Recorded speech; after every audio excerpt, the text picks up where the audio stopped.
American യാത്രാ വിമാനം ഹെലികോപ്റ്ററുമായി കൂട്ടിയിടിച്ചു. Washington DC-യിൽ Reagan വിമാനത്താവളത്തിലാണ് സംഭവം നടന്നത്.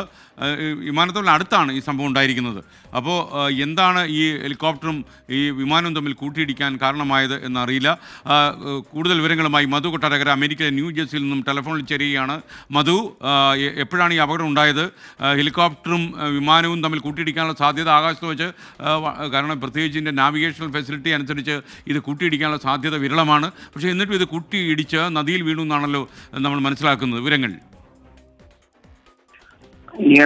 പ്രാദേശിക സമയം 8:53 രാത്രി അല്പസമയം മുമ്പാണ് ഈ റേഗൻ ദേശീയ എയർപോർട്ടിന്റെ സമീപത്താണ് ഈ കൂട്ടിയിടി കിടന്നത്. ആകാശമധ്യയെ വെച്ച് ഈ വിമാനം ലാൻഡ് ചെയ്യാനായിട്ടുള്ള ശ്രമത്തിനിടയിലാണ് ഹെലികോപ്റ്ററുമായിട്ട് കൂട്ടിയിടിച്ചത്. US വ്യോമസേനയുടെ ആർമി ബ്ലാക്ക് ഹോക്ക് ഹെലികോപ്റ്ററുമായിട്ടാണ് കൂട്ടിയിടിച്ചത്. വിമാനത്തിൽ 60 യാത്രക്കാരുണ്ടായിരുന്നു, 4 ക്രൂ മെമ്പേഴ്സും ഉണ്ടായിരുന്നു. തൊട്ടടുത്ത നദിയിലാണ് ഒരു തീകോളം പോലെ ഈ വിമാനം പതിച്ചിരിക്കുന്നത്. തെരച്ചിൽ തുടരുകയാണ്. ഇതുവരെയും അപകടം സംബന്ധിച്ചുള്ള വിവരങ്ങൾ ലഭിച്ചിട്ടില്ല. ആർക്കെങ്കിലും ജീവന ഭീഷണിയുണ്ടോ അത്തരത്തിലുള്ള ഒരു റിപ്പോർട്ടുകളും ഇതുവരെ വന്നിട്ടുമില്ല. പ്രസിഡന്റ് ഡൊണാൾഡ് ട്രംപിനെ വിവരം അറിയിച്ചിട്ടുണ്ട്.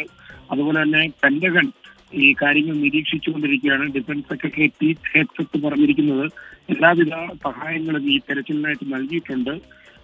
അതുമാത്രമല്ല ഈ വിമാനത്താവളവുമായി ബന്ധപ്പെട്ടുള്ള പ്രവർത്തനങ്ങൾ തൽക്കാലത്തേക്ക് നിർത്തിവെച്ചിരിക്കുകയാണ്. കൂടുതൽ വിവരങ്ങൾ നമുക്ക് വരും ബുള്ളറ്റിനിൽ കൊടുക്കാൻ പറ്റും. ഇവിടുത്തെ കാലാവസ്ഥ അല്പം ഇന്ന് മോശമായിരുന്നു.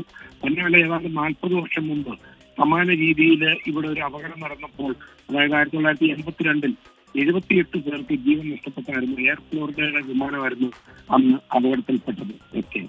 മധു കൊട്ടാരക്കരയാണ് ടെലിഫോണിൽ ഉണ്ടായിരുന്നത്. ഇപ്പോൾ വരുന്ന വാർത്തയാണ് അമേരിക്കൻ ആകാശത്ത് ഹെലികോപ്റ്ററും വിമാനവും തമ്മിൽ കൂട്ടിയിടിച്ചു എന്നാണ്. വാഷിംഗ്ടൺ DC-യിൽ റീഗൻ വിമാനത്താവളത്തിന് അടുത്ത് വെച്ചാണ് ഈ സംഭവം ഉണ്ടായിരിക്കുന്നത്. തകർന്ന വിമാനം പോട്ടോമാക് നദിയിൽ പതിച്ചുവെന്നും മധു കൊട്ടാരക്കർ റിപ്പോർട്ട് ചെയ്തു. ബ്ലാക്ക് ഹോക്ക് ഹെലികോപ്റ്റർ അമേരിക്കൻ എയർലൈൻസിൻ്റെ ഫ്ലൈറ്റ് 5342 വിമാനത്തിലാണ് ഇടിച്ചത്. യാത്രക്കാരുടെ എണ്ണം അറിവായിട്ടില്ല, ആരൊക്കെ മരിച്ചുവെന്നും അറിവായിട്ടില്ല. വിമാനത്തിൽ 60 യാത്രക്കാരും 4 വിമാന ജീവനക്കാരും ഉണ്ടായിരുന്നു. ഹെലികോപ്റ്റർ എത്ര പേരുണ്ടായിരുന്നു എന്ന് സ്ഥിരീകരണമില്ല. എന്തായാലും അല്പസമയത്തിനകം കൂടുതൽ വിവരങ്ങൾ അറിവായി വരും. ഈ കൂട്ടിയിടിയുടെ കാരണം എന്താണെന്നും വ്യക്തമായിട്ടില്ല.